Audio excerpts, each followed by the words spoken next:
আসসালামু আলাইকুম প্রিয় বন্ধুরা। তো আজকে চলে আসলাম একটি বিল্ডিং আমরা লেয়ার দেবো। তো দেখতে পাবেন যে এই ফ্লোরটা আজকে আমরা লেয়ার দেবো, ঠিক আছে। তো এই ফ্লোরটা আমরা লেয়ার দেবো। তো মূলত এই ফ্লোরটা আপনার প্রায় 2600 স্কোয়ার ফিট। তো এখানে আমরা আজকে লেয়ার দেওয়ার জন্য চলে আসলাম। তো দেখুন ফ্লোরে যখন আমরা লেয়ার দেবো, তো এই লেয়ার দেওয়ার আগে সেই ফ্লোরটার আগে কী কী করণীয় থাকে, তো সে আজকের ভিডিওতে আপনাদের আমি সেটাই দেখাবো। তো দেখুন ফ্লোরে লেয়ার দেওয়ার আগে যে কাজটা করতে হবে সবার আগে, তো ফ্লোরে দেখুন অনেক দিন থাকার কারণে কিন্তু ছাদ পিটানোর পরে কিন্তু দেখা যায় যে সঙ্গে সঙ্গে কাজ না করার কারণে আপনার ময়লা জমে। তো সেই ময়লাটা কিন্তু আমরা আগে পরিষ্কার করে নেবো। তো দেখুন আমাদের এখানে যে যারা কাজের জন্য আসছে সবাই কিন্তু ফ্লোরটা কিন্তু আগে পরিষ্কার করে নিচ্ছে। তো দেখুন ফ্লোর লেয়ার দেওয়ার আগে অবশ্যই বিল্ডিংটার যে ময়লা থাকে সেই ময়লাগুলো কিন্তু আগে পরিষ্কার করে নিতে হবে। তো আমাদের এখানে এই পাশ থেকে কিন্তু আমরা পরিষ্কার করতে করতে গেছি। দেখুন তারপরে আমরা এই ময়লা ফেলা পরিষ্কার করার পরে আমরা পুরো ফ্লোর পানি দিয়ে কিন্তু ধুয়ে নেব। তো অবশ্যই ফ্লোর দেওয়ার আগে আপনারা যে বিল্ডিংয়ে ময়লা থাকে সেই ময়লাগুলো কিন্তু পরিষ্কার করতে হবে। কারণ দেখুন পরিষ্কার পরিচ্ছন্নতা কিন্তু বিল্ডিংয়ে একটা সৌন্দর্য বাড়ায়। তো অবশ্যই আপনারা বিল্ডিং লেয়ার দেওয়ার আগে এইভাবে সুন্দর করে পরিষ্কার করে নেবেন।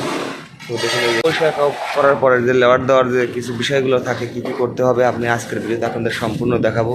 কারণ যদি আপনারা সঠিক নিয়ম না মেনে বিল্ডিংয়ে লেয়ার দেন, ঠিক আছে, তাহলে সেই বিল্ডিংয়ে কিন্তু গাঁথনিগুলো ভার হবে না, ঠিক আছে। কারণ বিল্ডিংয়ের লেয়ারটা যদি সঠিকভাবে না হয়, আপনার লেওয়াটে যদি ভুল করেন, লেওয়াট দিয়ে যদি ভুল করেন, সেই ভুলটা কিন্তু আপনার পুরো গাঁথনিতেই ভুল হবে, ঠিক আছে। আর নিচের যে লেওয়াটটা ইটটা দিবেন, লেওয়াটের ইটটা দিবেন, সেই ইটটার নিচে কী কী করণীয় থাকে, কীভাবে লেওয়াট দিতে হয়, কোনটা সঠিক নিয়ম আজকের ভিডিওতে আপনাদের আমি সেটাই দেখাবো, ঠিক আছে। কারণ এই লেওয়াটের ইটটা যদি আপনারা সঠিকভাবে না দেন তাহলে কিন্তু বিল্ডিংয়ের একটা মারাত্মক ক্ষতি। এই জিনিসগুলো আপনার মাথায় রাখবেন। তো আজকের ভিডিওতে আপনাদের আমি সম্পূর্ণ দেখাবো, A to Z আপনাদের আমি দেখাবো কীভাবে লেয়ার দিবেন, লেয়ার দেওয়ার আগে কী কী করণীয় থাকে একটা বিল্ডিংয়ের ফ্লোরে। সম্পূর্ণ আজকের ভিডিওতে আপনাদের আমি দেখাবো। এই ভিডিওতে আপনারা সম্পূর্ণ দেখতে থাকুন, তাহলে অনেক কিছু জানতে পারবেন এই ভিডিও থেকে, ঠিক আছে। তো প্রিয় বন্ধুরা, আমার কিন্তু চতুর্থ সাইডে দেখুন ঝাড়ু দিয়ে পরিষ্কার করে আমি কিন্তু ক্লিন করে নিয়েছি। এখন আমাদের যে কাজ, আমাদের এই যে গাঁথনি করার জন্য দেখুন এই যে সাইডে গাঁথনি লেয়ারের আগে সর্বপ্রথম এখান দিয়ে এই যে আউটসাইডটা আমরা আগে লেয়ার দেবো। তো আউটসাইড লেয়ার দেওয়ার জন্য দেখুন আগে আমরা কিন্তু বিল্ডিং এর সর্বপ্রথম কিন্তু চতুর্থ সাইডে মানে চতুর্থ সাইডে সর্বপ্রথম লেয়ার দিবেন। তারপরে কিন্তু আপনারা প্রত্যেকটা মাপে ড্রয়িং এ যে মাপ থাকবে সেই মাপ অনুযায়ী আপনারা মাঝখানে লেয়ারটা দিবেন। তো লেয়ার দেওয়ার জন্য যে প্রথম কাজটা করতে হবে, এই যে সর্বপ্রথম যে কাজটা হবে ভালো করে কিন্তু চিপিং করতে হবে। যেখান দিয়ে আপনারা এই লেয়ারটা দিবেন, যেখান দিয়ে ইটটা বসবে সেইখান জায়গাটা দিয়ে কিন্তু আপনারা ভালো করে চিপিং করে দেবেন, ঠিক আছে। তো দেখুন এই যে এখানে কিন্তু চিপিং করবেন যাতে নিচে যে আমরা ছাদ ঢালাইয়ের পরে যে গ্লাসিংটা আমরা দিই ওয়াটার প্রুফের জন্য, সেই গ্লাসিংটার জন্য ছাদে না থাকে। দেখুন একদম স্পষ্ট দেখুন যে দেখুন সেই গ্লাসিংটা এখান থেকে দেওয়া আছে। এবারে কি হবে, আপনারা এটা বসাবেন, সিমেন্ট পাউডার দিবেন। তো এই বালটাকে কিন্তু নিচে মধ্যে ধরবে, ঠিক আছে, যাতে স্পিন করার সময় গাটা নিচে যে যারা পড়া থাকে সেই পড়া যেন ঠিক মতো বের হয়ে যায়, ঠিক আছে। তো এবার আমরা ডাইরেক্ট এই করবো, যেটা স্পিন করছে আউটসাইডে এই যে এখান থেকে কিন্তু যে পড়া স্পিন করছে দেখুন স্পিনটা কিন্তু গাতা করে ফেলতে পারে। তো অবশ্যই মনে রাখবেন বিল্ডিং এর লেয়ারের ক্ষেত্রে সর্বপ্রথম চতুর্থ সাইডে আপনারা আগে লেয়ার দিবেন, তারপরে ড্রয়িং অনুযায়ী তারপরে কিন্তু আপনারা ভিতরে যে ড্রয়িং। আরো একটা বিষয় আপনাদের আমি বলবো, সেটা হচ্ছে যখন আমি লেয়ার দিই এই লেয়ারের মাঝখানে কিন্তু অনেক একটা গুরুত্বপূর্ণ বিষয় আছে, যেটা না রাখলে পরবর্তীতে যখন বাইরে প্লাস্টার করবেন এই প্লাস্টার করার সময় কিন্তু বিশাল একটা ঝামেলা হবে। আমি আপনাদের এই ভিডিওতে সেটা আমি দেখাবো, ঠিক আছে। যে বিষয়গুলো লেয়ার দেওয়ার সময় অবশ্যই জরুরি এবং যে বিষয়গুলো সবসময় মনে রাখতে হবে, যে কোন বিষয়গুলো লেয়ার দেওয়ার সময় মনে রাখতে হবে। যে আউটসাইডে যে লেয়ারটা দেবেন এই আউটসাইডে লেয়ার দেওয়ার সময় অবশ্যই জিনিসগুলো কিন্তু মনে রাখতে হবে, ঠিক আছে। আমরা যে জায়গায় সিপিং করছি এরপর জারুতে কিন্তু আমরা সুন্দর করে আগে এখানে প্রত্যেকটা জায়গায় ভিজাই নিচ্ছি, ঠিক আছে। তো আপনারা এবার সুন্দর করে আগে কিন্তু ভিজাবেন, যাতে ভালো করে ভিজাবেন, পরিষ্কার করে নেবেন পানি দিয়ে, যাতে করে কোনো ধরনের কোনো ময়লা না থাকে যে জায়গায় সিপিং করছেন, ঠিক আছে। পানি দিয়ে সুন্দর করে আগে ধুয়ে নেবেন। সিলিং করার পরে যেন কোনো ধরনের কোনো ময়লা লেওয়ার দেওয়ার, যে জায়গায় লেওয়ার দিবেন ওই জায়গায় যেন কোনো ময়লা যেন না থাকে, এই জিনিসগুলো কিন্তু খেয়াল রাখতে হবে, ঠিক আছে। আর আমরা যে লেয়ারটা দেবো এই লেয়ারটা কিন্তু একদম আমরা 100টায় দেবো। দেখতে পাচ্ছেন যেহেতু লং, আমরা ওই লাস্ট মাথার থেকে এই মাথা পর্যন্ত, এই যে এই মাথা পর্যন্ত আমরা দেবো। তো এই মাথা থেকে আমরা ওই মাথা পর্যন্ত 100টায় কিন্তু আমরা লেয়ারটা দেবো, ঠিক আছে। তো অনেকেই আছে কি করে, লেয়ার মাঝখানে মাঝখানে জায়গায় জায়গায় সুতা ধরে দেয়, এটা কিন্তু কিন্তু গাঁথনি কিন্তু বাঁকা হয়। তো আমরা লেয়ারটার রেটটা যেটা দেবো এটা কিন্তু সম্পূর্ণ আমরা 100টায় দেবো, ঠিক আছে। তো আপনারা এই জিনিসটা 100টায় দিবেন, লেয়ারটার রেটটা কিন্তু সবসময় 100টায় দেওয়ার চেষ্টা করবেন। তো দেখুন আমরা এখানে যে লেয়ারটা দেবো এই লেয়ারটার জন্য কিন্তু আমরা এই যে গ্লাটিন বানিয়ে নিয়েছি। তো এই গ্লাটিনটা কিন্তু আমরা সুন্দর করে যে এই গ্লাটিনটা কিন্তু আপনারা দিয়ে নেবেন অবশ্যই। লেয়ারের ক্ষেত্রে কিন্তু গ্লাটিনটা অনেক একটা গুরুত্বপূর্ণ ভূমিকা পালন করে। তো দেখুন আমরা এখানে কিন্তু গ্লাটিন দিয়ে নিছি। তো তারপর সুন্দর করে আপনারা কিন্তু গ্লাটিন দিচ্ছি এই কারণে যাতে যে এই যে বালুটা আমি দিচ্ছি এই বালুটাকে কিন্তু এই গ্লাটিন দেওয়ার পরে এই বালুটাকে কিন্তু একদম কামড় দিয়ে। তো অবশ্যই মনে রাখতে হবে যে লেয়ারের ক্ষেত্রে ভালো করে চিপিং করে সেটাকে পরিষ্কার করে তারপরে কিন্তু লেয়ারের ইটটা বসাইতে হবে।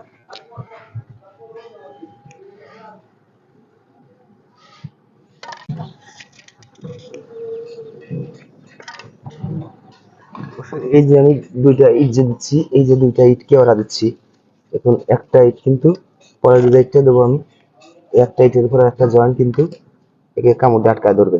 তো এই যার একটা জিনিস আপনাদের বলি যে আমি গ্যালাটিনটা এখানে দিছি, এই গ্যালাটিনটা যেন ধুলো না শুকায়, ভালো করে পানি দিয়ে তারপরে কিন্তু পরিষ্কার করে তারপরে কিন্তু গ্যালাটিনটা দিয়ে তারপরে এই যে নিচে যে বালুটা লেয়ারটা ইটটা বসাবেন সেই লেয়ারটা ইটের যে বালুটা সুন্দর করে তারপরে দিয়ে।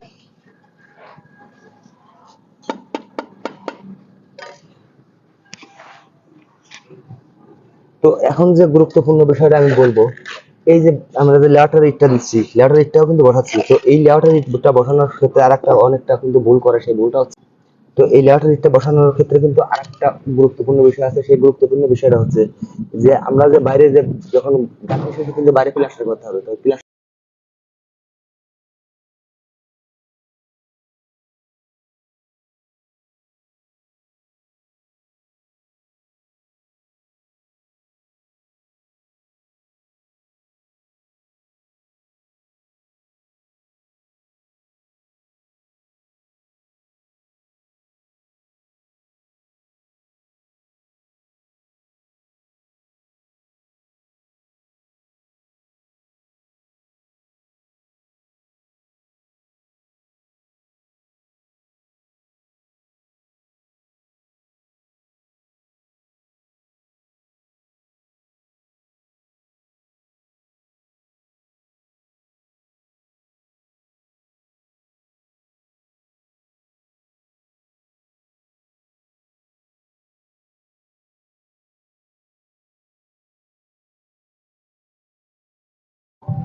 এই যে আমি দুই ইট বসাইলাম, দুই ইট দিলাম, তারপরে কি করব, এখানে একটা আমরা আদলা বসাই দেবো, ঠিক আছে। আমরা প্রোগ্রামের জন্য এখানে একটা প্রোগ্রাম আছে, তারপরে একটা দুটা।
তো প্রিয় বন্ধুরা, দেখুন আমি যে আজকে লেয়ার দিলাম, যে আমি লেয়ারটার প্রসেসগুলো দেখালাম, দেখুন এই যে মাথা থেকে শুরু করে কিন্তু আমরা ওই মাথা পর্যন্ত দেখুন লেয়ার দিচ্ছি এবং মাঝখান দিয়ে লেয়ার দিচ্ছি। তো এই যে লেয়ারের মাঝখানে যে ফোকামগুলো আমি রাখছি দেখছেন,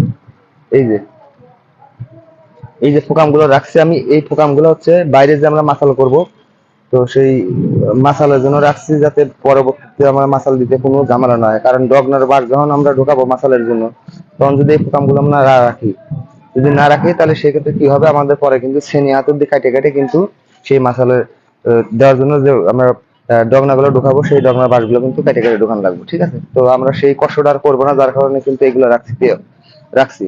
তো এগুলা কিন্তু অনেকেই ভুল করে যে এগুলা না রেখেই সরাসরি গাঁথনি করে দেয়, তো পরে মাসাল দেওয়ার সময় কিন্তু অনেক ঝামেলা করে। ঠিক আছে, তো দেখুন এই যে আমি এখানে পুরোটা কিন্তু সেম আউটে যত আমরা গাঁথনি দিছি দুই পাশ, ঠিক আছে, দুই পাশে কিন্তু আমরা এইভাবে প্রত্যেকটার প্রোগ্রাম রেখে দিছি। তো দেখুন এই যে এইখানে আমরা আজকে লেয়ার দেওয়ার পরে আমরা গাঁথনি করছি।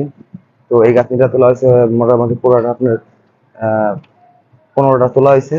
তো এখানে এই যে জানালা রাখছি আমরা মাঝখানে, রুমের মাঝখানে একটা জানালা আছে, তো জানালাটা রাখছি। এই জানালাটা আপনার বক্স হবে। ঠিক আছে, আর এই পাশে দেখতে পাচ্ছেন এই যে আমরা মাঝখান দিয়ে লেয়ার দিছি। তো এই পাশে লেয়ার পুরোটা হয় নাই, এই পাশটা আপনার হবে, এই যে এই পাশটা হবে আপনার কিচেন হবে এবং বাথরুম হবে। ঠিক আছে, তো দেখুন আমি এখন এই যে এই পাশটায় দেখাই, এই পাশটা আর এই পাশটা কিন্তু ফাঁকা রাখা হয়েছে এখানে।